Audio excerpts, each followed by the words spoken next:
So Eddie Howe just had his morning press conference ahead of the Brentford game. The big question which everybody's been asking about is Allan Saint-Maximin. Is he going to be available? Is he going to play? Could he be on the bench? Eddie Howe said he's going to make a late call on the winger. He's been in France. We were pictured yesterday in an oxygen tent, and from Newcastle's point of view, those pictures, didn't look too promising. But it's going to be a late call. I suppose Newcastle have said from the offset they're not going to take any risks with Saint-Maximin. It's not a serious one, so he's going to be back sooner rather than later. It's just whether he is involved at Brentford. The better news was Ryan Fraser is going to be fit. He got a knock, if you remember, at the end of that West Ham game.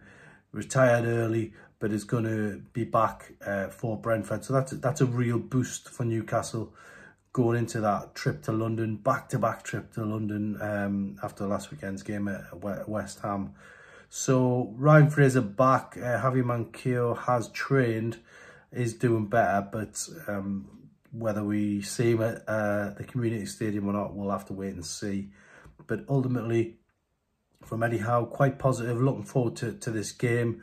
There was a bit of chatter about the Premier League fixture list, if you remember that decision last week when we discovered Newcastle will be playing potentially 4 games in 10 days with 3 consecutive away trips at Southampton, Chelsea and Everton, which is a grueling schedule.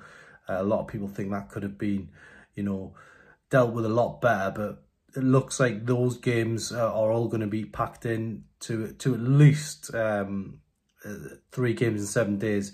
It might get eased if Crystal Palace beat Stoke in the Cup, but yeah, it could potentially be, 4 games in 10 days. Eddie Howe, saying it's not ideal, and he looked far from pleased with the Premier League's the decision to do that last week. So yeah, that's where we're at this morning. Eddie Howe deciding he's going to make a late call on Allan Saint-Maximin.